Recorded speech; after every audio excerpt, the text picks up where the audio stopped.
Hello traders, karibu sana kwenye channel yetu hii. Ni wakati mwingine ambapo tunakwenda kudiscuss kama ilivyo kawaida. Sisi tunafanya kitu kinaitwa table talk.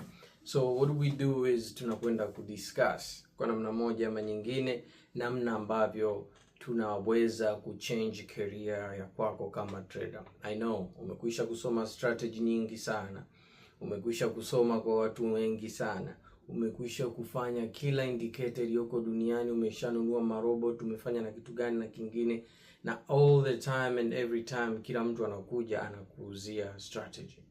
Lakini uhalisia wa mambo ni huu: strategy sio suluhisho la matatizo yako. You don't have a strategy problem, you don't have a skill problem. What you have is you are lacking a system, you are lacking instructions, you are lacking information ambazo zingeweza kubadilisha career yako na kusogeza kuwa profitable. And what I'm going to give to you is a little bit of what you can do almost every day to change your career. The moment unaweza uka-apply vitu tunavyovisoma hapa ni the moment ambapo pia you can change your trading career. Kama imefanya kazi kwangu, inamaanisha inaweza kufanya kazi kwa kila mtu. Ni wakati mrefu sana nimekuwa nikijiuliza kwa nini nilipitia njia ambayo nilipitia ili kuja kuwa profitable.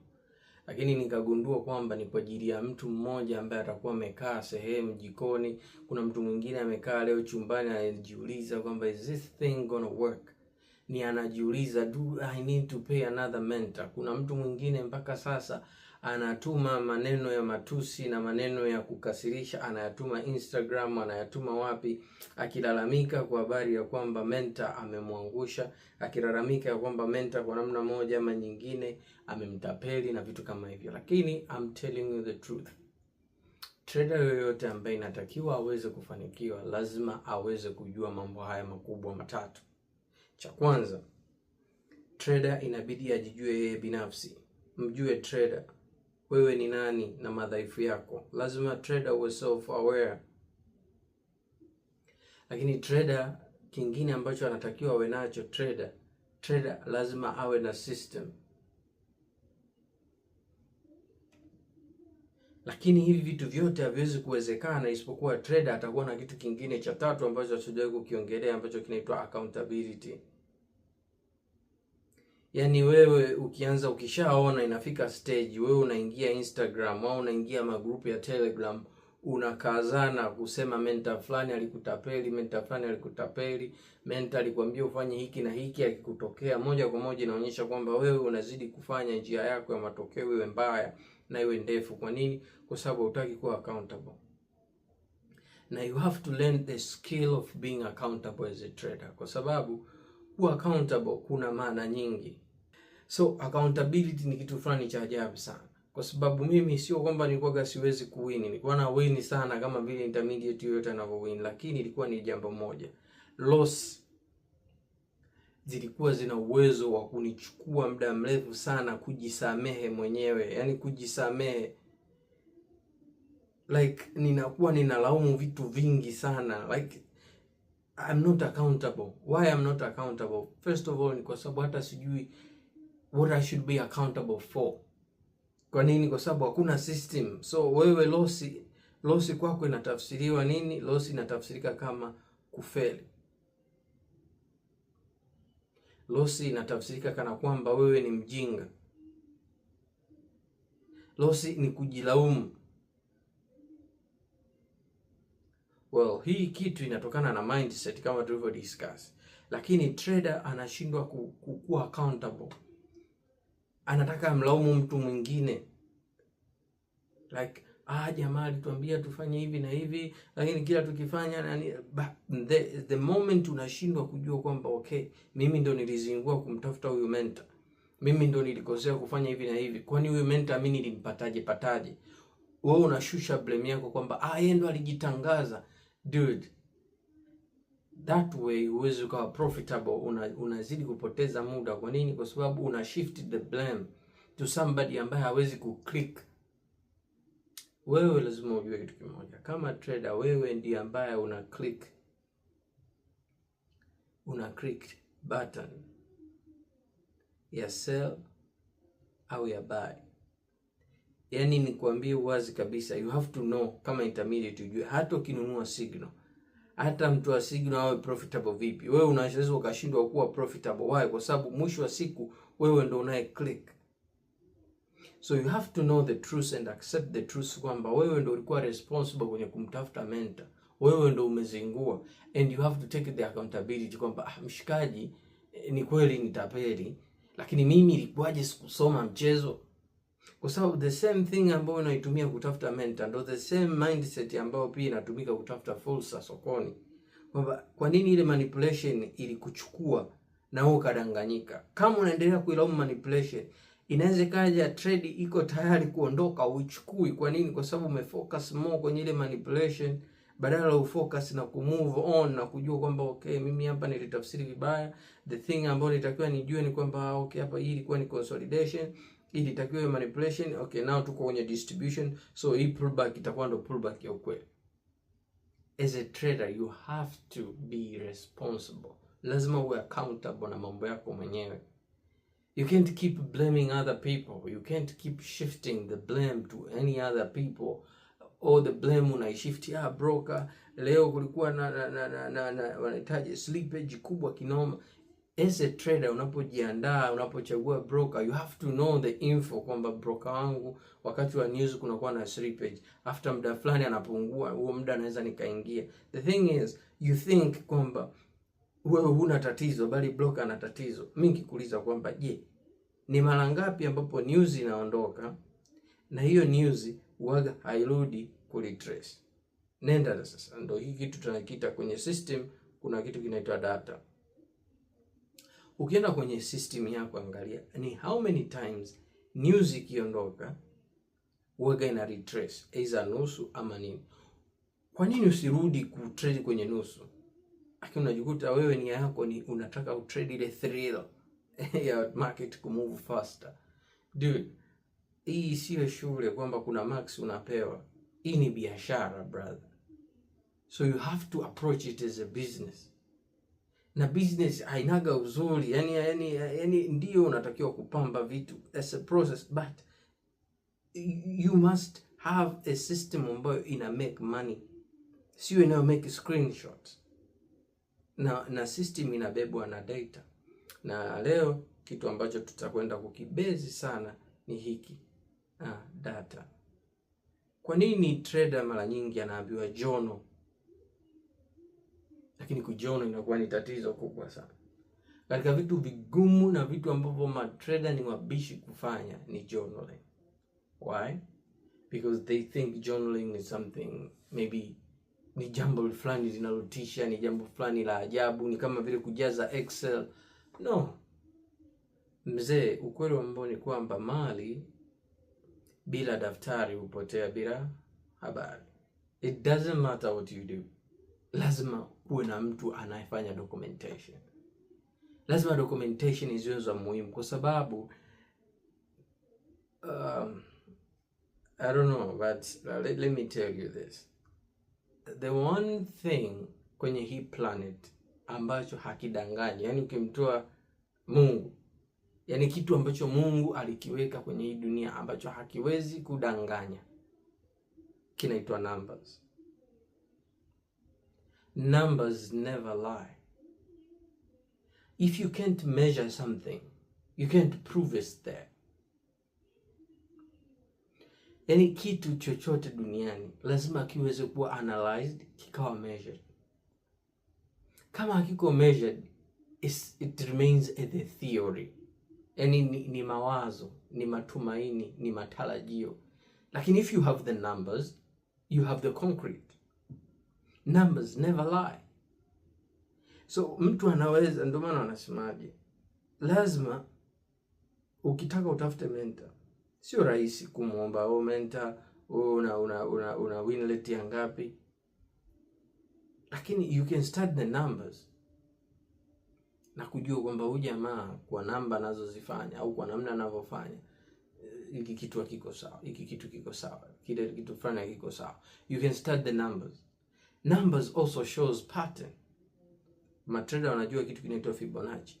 Fibonacci Huenda wewe umekijulia kwenye trading, lakini Fibonacci ipo kwenye nature. Kwa nini? Kwa sababu Fibonacci is truth. Inaonekana kwenye viumbe vyote, tangu yai, miti, tumboni, mtoto anapokuwa tumboni, you see Fibonacci all the place, everywhere. Ukienda kwenye alizeti, you see Fibonacci. Why? Numbers never lie. So hii planet tunayoishi sisi, Mungu aliandika in form of numbers. So kama kuna kitu chochote hizo mpagani au nani you can rely to na kukitumia kumeasure truth au forth ni numbers.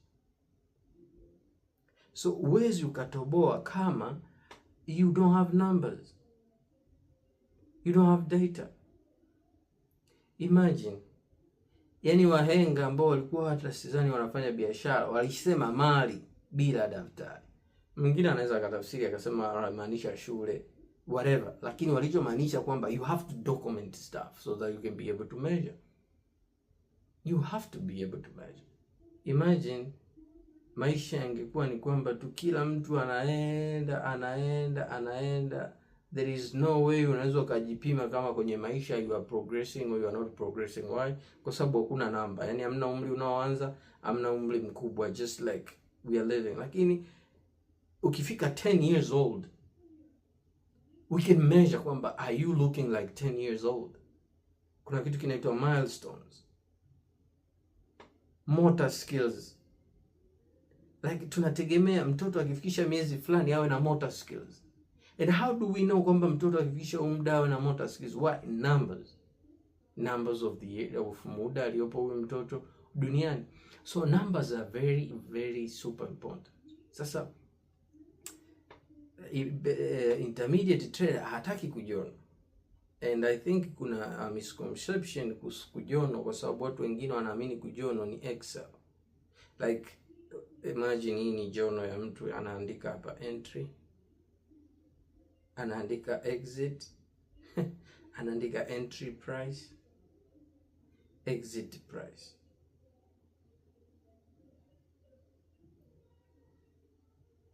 You're not measuring anything here. What are you measuring? How many pips you got? How many pips you lost?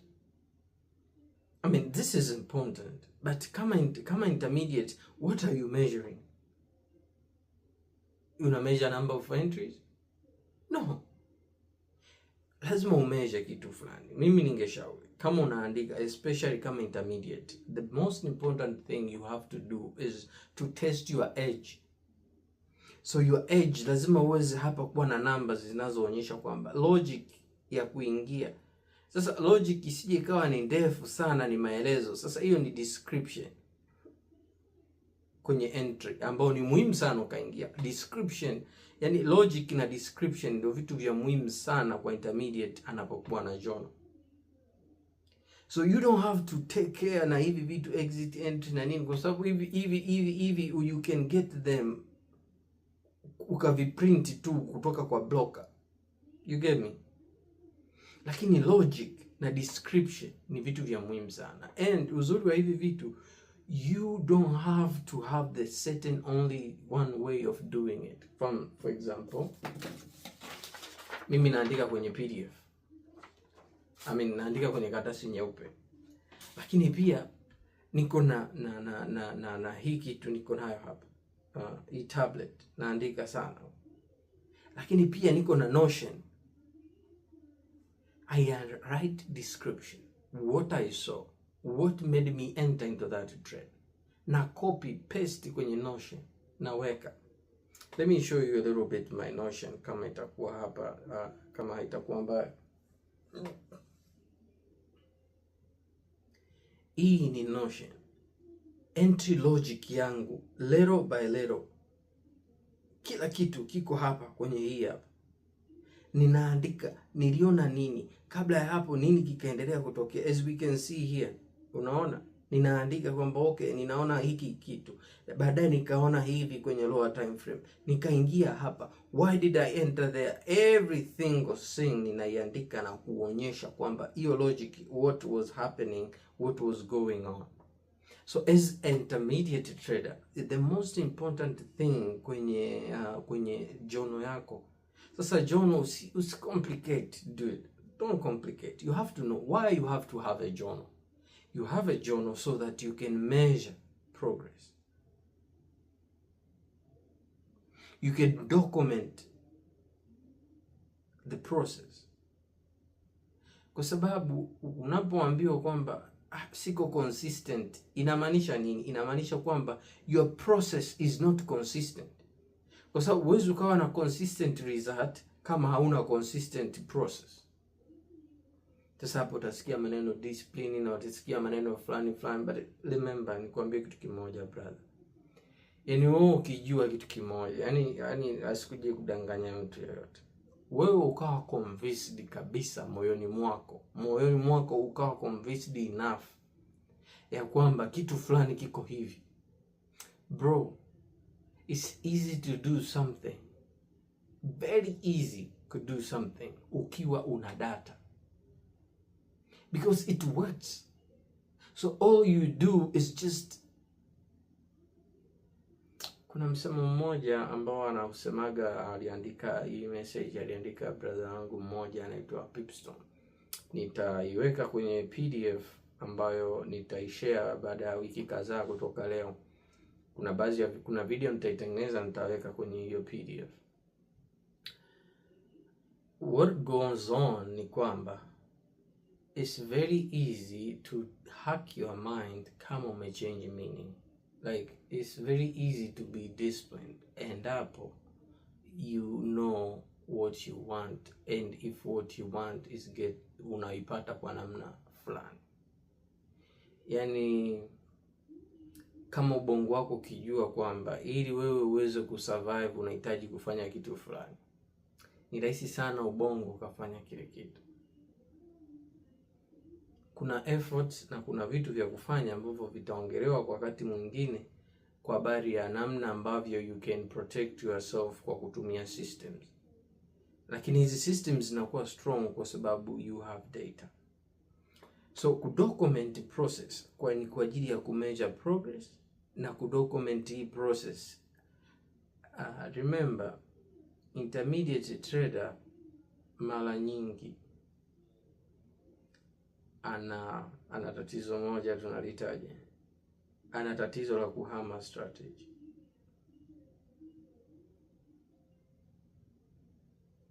What happens ni kwamba huyu jamaa intermediate akiluzi trade moja, kinachompoteza ni kwamba anaanza kutafuta more confirmations ili asiluzi. Yani yeye hataki kuluzi. Yani kuluzi kwake ni dhambi. Yani kuluzi ni kana kwamba ni umelogwa. So intermediate trader hapendi kuluzi. So kila loss inachomfanyia intermediate trader ni kwenda kumfanya aende kutafuta new information. Anataka solve hiyo loss kwa kila njia. Kwa nini ana hope na kutafuta kusolve loss? Kwa nini? Kwa sababu hana data. Yani hajui kwamba hiyo loss ni sehemu ya process, ama hajui kinachoendelea. That's why yani if you don't come ukawa self aware, ukawa na system. Self aware ni kwamba je, unajua kweli? Ndo tuliongea hiyo na last time. Sasa wewe hujui kama hiyo loss ni sehemu ya process, ama ndo wewe hujui. So because you don't know, and why you don't know, huna data zinazokuambia losses zinatokeaga kwenye trade zako. Huna. Yani wewe unachokijua ni zile wins za social media. So wewe ukiluzi unaona kama you are a half trader. Dude, are you a little half trader kwa sababu umeluzi? So hili ni tatizo kubwa sana la intermediate. Losing anaitafsiri kana kwamba miss something. Na hii interpretation inatoka kwa sababu hana data zinazomuonyesha kwamba you can lose 5 trades and still win. Sasa hawezi kujua. Kwa sababu gani? Moja, kitu kingine ambacho tunatakiwa tukisome, think in probabilities. Hajafika hapa. Tutasoma siku moja kuhusu think in probability. Yaani yeye kwake win inamaanisha niko vizuri, loss inamaanisha I'm missing something. So huyu intermediate ana go on and on and on kutafuta kinachomiss na kinachomiss. It turns out ni kwamba hakuna biashara yoyote chini ya hii mbingu zote ambayo huaga hili loss. Hata mwana wa Mungu Yesu alimpoteza mwanafunzi mmoja. There should be losses in this planet. Like that's how the system is. Losses occurs. Losses happens. Yaani hata ungeenda ukafuga kuku blaza utaluzi. Sasa sisemi kuluzi ni kupata hasara. Like kufunga na hasara. Yaani utafuga kuku, kuna mwezi kuku watakufa wote. Kuna mwaka kuku watakufa wote. Haina maana, sina maana kwamba usiende ulearn what you can improve, what you can do. Lakini you can't know what you need to improve without measuring. And you can't measure if you don't have the data. Una measure aje? Lakini mimi kwa mfano, nichukulie mfano. Ninafuga kuku wakafa wote. Lakini ninafahamu ya kwamba nimewahi kufuga kuku kwa mafanikio. Wale kuku niliwapaga chanjo mwezi wa 2. Hawa niliwapa chanjo mwezi wa 4. So ninaanza hapa sasa na measure na gundua okay, inawezekana kuweka chanjo mwezi wa 4 ni tatizo. So nina data za kutosha kwamba all the time nilipowapa kuku chanjo mwezi wa 2 walidumu. This is what doctors use too. A large sample of numbers. Wewe ukimuuliza mtu yoyote au ukimuuliza Google, unafikiri ukimuuliza kwamba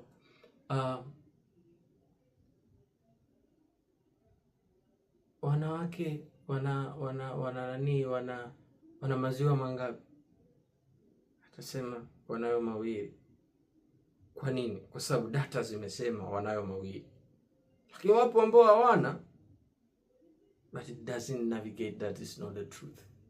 So hiki kitu pia ndo ambacho kinafanya kwamba tujue kwamba kuku anatakiwa kuchanjwa mwezi wa ngapi, kwa sababu people already corrected data kwamba yani ukichelewesha chanjo kunakuwa na hiki na hiki na hiki na hiki. Why? Because they can measure. So huyu intermediate trader anapotea kwa sababu hana cha kumeasure progress, hana cha kumeasure kwamba what is going on. So anazidi kupotea na kupotea na kupotea na kupotea. Lakini ukiwa na documented process, utakuwa na uwezo wa go back to the process, ukajua kwamba on this series of 100 trades nilizozichukua, on the same process, same everything, kuna hiki na hiki na hiki na hiki na hiki na hiki na hiki naona kinanikwamisha. So what I'm going to do, and the next 100 trades, au ninarudi ku backtest on the 100 next trades, on the 100 trades or 100 or 3 months ago, ninaenda kuangalia kwamba endapo nikiremove hiki kitu. Kumbuka kwamba lazima approach trading kama scientific procedure. Lazima uform hypothesis. You test that hypothesis. Una correct data, una deny au una accept kwamba this is the truth. Sasa ukigundua kwamba okay, kwenye hii trading yangu hizi 100 nilizozichukua ni kwamba almost zote nilikuwa nimeweka 1:6 TP.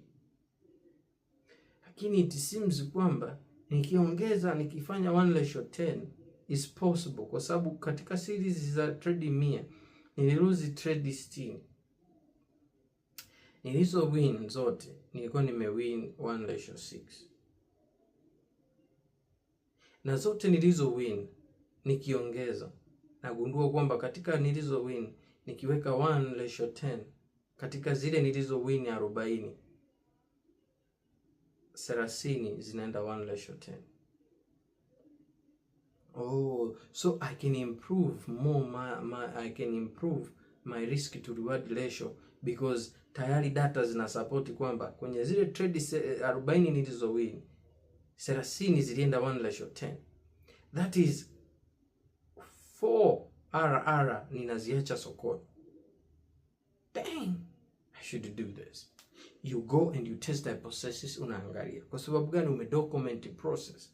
Lakini pia kudocument process kuna kusaidia usideviate from the process. Yaani kwa sababu as more unavyojono akili yako inasoma. Kwa kile unataka kuingia trade unajiuliza, mbona hii inaandika hii, mbona kama ninavyo document hakuna sweep.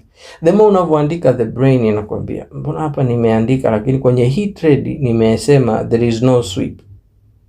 So this is a low probability. Okay. You know, now the process is a stick in your mind. It becomes part of you. It becomes a subconscious thing to do. Then maybe huko mbele sana unaweza ndo ukaanza kuona jono kuandika kama Excel. Lakini you have to know how to journal. You have to journal because what are you measuring kama ujono, dude? Una measure nini kama huwezi kujono? Una measure nini sasa? What are you trying to accomplish? What are you trying to do there? Kama hauwezi ku measure the process. So it's time to get serious. It's time lazima journal. You have to journal. Sasa ukiona journal yako inahitaji vitu vingi sana ili uweze kuifanya hiyo journal iweze kutokea kwenye mazingira yako. I would suggest kwamba chagua kitu kimoja. Either endelea kufanya process yako iwe ndefu ama tafuta namna ambavyo screenshot sio journal bado. Labda kama unataka kupost. Yaani una trade, unachukua screenshot unapotea. What for? In order to make sure kwamba you can improve yourself na kuweza kufanikiwa, you must find a way to simplify your journaling process. Kwa sababu tunatofautiana mahitaji. There is no one way to journal. Never one way to journal. So you must make a journal ambayo ina fit your criteria, your need. Lakini lazima journal yako iweze kuwa measurable. Kukumeasure wewe as intermediate, siongelee ma pro, as intermediate you are building your edge, you are building a system. So you must measure, you must journal in order to build this system. Kwa sababu the more utaweza kutengeneza a very strong system, ndo the more unaweza kutengeneza matokeo. You have to know something, my brother. Process ndo inayo determine results. Ukifocus na results ukaacha process, utapotea. Yani hiki kitu ndo kinachokufanya wewe trader. Yani ukiwa na focus na result na sio process, ni sawa unakuwa na imani isiyo na matendo. Ni sawa unafunga ili uwe tajiri, afu ufanye kazi. It doesn't work. So you must fall in love with the process. You must improve and make sure that your process is the strongest it can ever become. Your process, it can be stronger than it can ever be. Process yako inatakiwa flawless.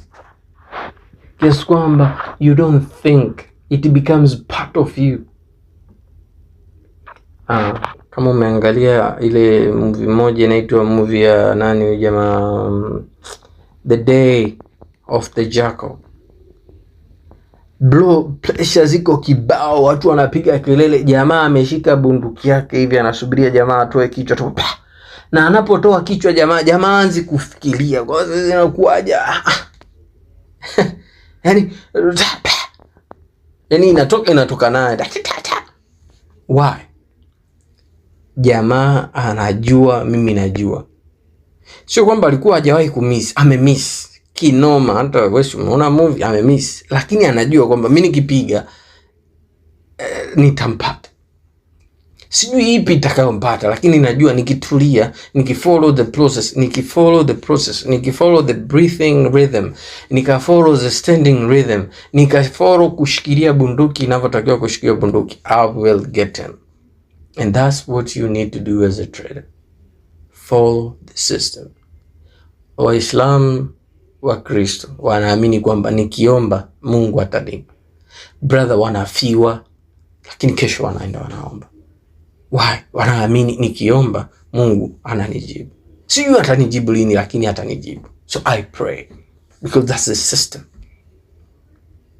So you need to know kwamba you can't change something ambayo you can't measure.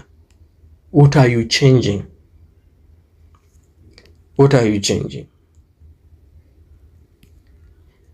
Una change losses. Bro, losses, yani let me tell you the truth. If you think you can remove losses from your trading career, you can't. Hilo inabidi ukubaliane nalo kwamba losses, nasikitika, but losses are not losses. Losing and winning is the same coin. I'll tell you this example, alafu nitakuwa namaliza ili tu uelewe swala la losses, and then siku moja tutakuja to learn more on this one tutakapoongelea probabilities, thinking in probabilities. Let me ask you a question. Umepewa coin mwenge na kichwa cha Nyerere kichwa cha Kenyatta or something. Umeitoss hii coin 7 times and 7 times umetokea mwenge. Ukiweza kulijibu hili swali, utakuwa learn something valuable kutoka kwenye hii kitu tunachokiongelea. Do you think ukitoss the 8th time, what's the probability kwamba itakuwa mwenge, na what's the probability kwamba itakuwa itakuwa kichwa? What's the probability?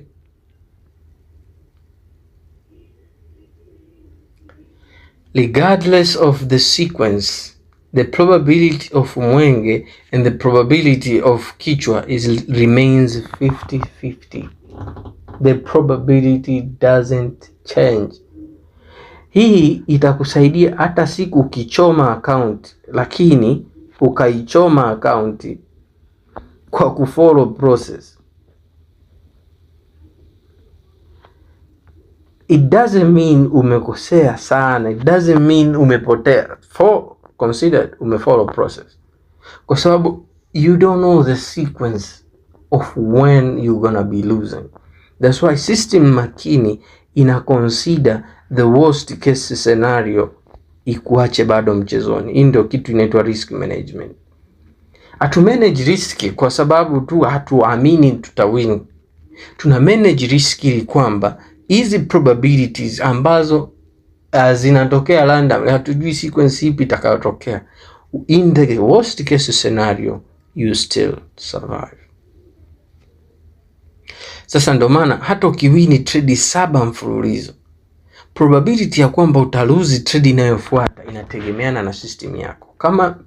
Kama win rate yako ni 60%, 60% of the chances ni kwamba in trade inayofuata 60% unaweza ukawa umewin. 40% itakuwa loss. But you don't know ipi itakuwa win, ipi itakuwa loss. So you have to take care. Lazima, yani sio sababu umewin 7 unaassume hiki kitu hakipo. So unataka uingie urisk 100%. What if that's the lost one? Au umeluzi trade 7 mfululizo, ulikuwa na risk maybe $50. Kwa sababu tayari ulikuwa umeassume worst case scenario ulipokuwa unaichukua $50. So now unaingia trade ya 8, unaogopa kwa unaweka risk ya 2. Yani badala ya $50 unaweka $2. What do you think is happening? trade ukawin. Trade ambayo ulitakiwa umake, let's say 1:3, trade ambayo ulitakiwa umake 150, guess umepata ngapi? 6 bucks. And unataka umlaumu mentor kwa sababu umekosa accountability. Hujui unachokifanya. You don't know what is thinking in the probabilities means. You don't know what is risk management. Wewe unafikiri risk management ni stop loss ndogo au ni stop loss na hakuna TP ndo risk management. Wake up, dude. This is serious. This is business. So ninapomaliza video hii natamani nikwambie kitu kimoja. Trading inapenda wanaoipenda. Trading ina tabia kukataa watu wengi. Nilipokuwa na apply kusoma medicine, kuna mtu mmoja aliongea hii kauli. Alisema kwamba watu wengi waliosoma PCB wanaipenda medicine, lakini medicine haipendi watu wengi. Sio kwa sababu watu walikuwa na control na kitakachoenda kutokea, walikuwa na control na process ya maandalizi ya kujiandaa kwenda kusoma medicine. So I don't know your story. I don't know ni kitu gani ambacho kinakuchelewesha katika vitu vingi vinavyomchelewesha intermediate trader, vitu vingi ambavyo vinamharibia muda beginner. Lakini nikwambie kitu kimoja kwamba kama ukiamua kuwa serious, kama ukiamua kujifunza, skill ya kuwa profitable trader ni skill inaweza kuwa learned. Kama ambavyo technical analysis zinakuwa learned, skill ya kuwa pro trader pia it can be learned. Skill ya namna ya kuwa profitable trader inaweza kuwa learned. So leo tumeangalia kitu kinachoitwa data correction. You have to know how to correct data. Kuna tools nyingi ambazo zina uwezo wa kukusaidia kucollect data. Ikiwemo na TradeZella, ikiwemo hapo moja ya Mtanzania mwenzetu ina correct data vizuri sana. Nimeona FXB University pia wameanzisha programu yao jinsi ya kucorrect data. Kwenye community ambayo mimi nipo, Lochaz ana template yake ya Notion. Unaweza kucorrect data kutoka katika hizo. You have to be serious. Uwezi ukawa unaassume unaamka kama ng'ombe like unaassume vitu vitafanya kazi. It's the time you move on. It's time you take accountability. It's time you analyze yourself and be self-aware every morning. All professional trader in the morning hawaamki tu wakafungua chat. They know kwamba leo mimi niko na emotions. Leo mimi nimekasirishwa na mke wangu. Leo mimi kuna hiki na hiki na hiki. Today I'm not at my best. This way they know the days to avoid the market and they know the days to be in the market. It can be done, my brother. It can be done. Katika watu ambao ni emotional duniani mimi nilikuwa. Lakini it can be done. So it can be done. Well, asante sana kwa kuangalia video hii mpaka hapa. Nachokuomba ni kitu kimoja. Kama umepata value kwenye hii video, share na trader mwenzio. Share hii channel na kijana mwenzio. Share tuone ni nini wanajifunza kutoka hapa. Na nitoe offer mwisho wa hii channel na mwisho wa hii video nitoe offer ya kwamba kama ukiweza kuangalia hii video mpaka hapa na ukawa umejifunza vitu, umepata value, nifaidie kitu kimoja. Subscribe kwenye hii channel. Share, like, comment. Tumia ndugu zako wawili watatu na waambie na wewe wamtumie mtu mwingine. Let's learn together. Let's move together and change this industry. Angalia Tanzania kuna matrader wengi kama nilivyosema low key ambao wanafanya vizuri. That's very good. Let's make most of us. Hebu tutengeneze wengi wa namna hii ambao tuna uwezo wa kutikisa dunia. I would love kuona kwamba kwenye kila prop firm, kwenye kila broker wa Tanzania tuna outperform watu wengine. Kwa sababu si kazi ngumu, ni skill ambayo we can learn together na tukaimaster. So thank you for looking at this video. Thank you for watching. And thank you for everything ambayo utaifanya baada ya hii video. Na ni kama unaweza keep sharing and spreading this love. Thank you very much, and thank you for your time. God bless you. God willing. Amen.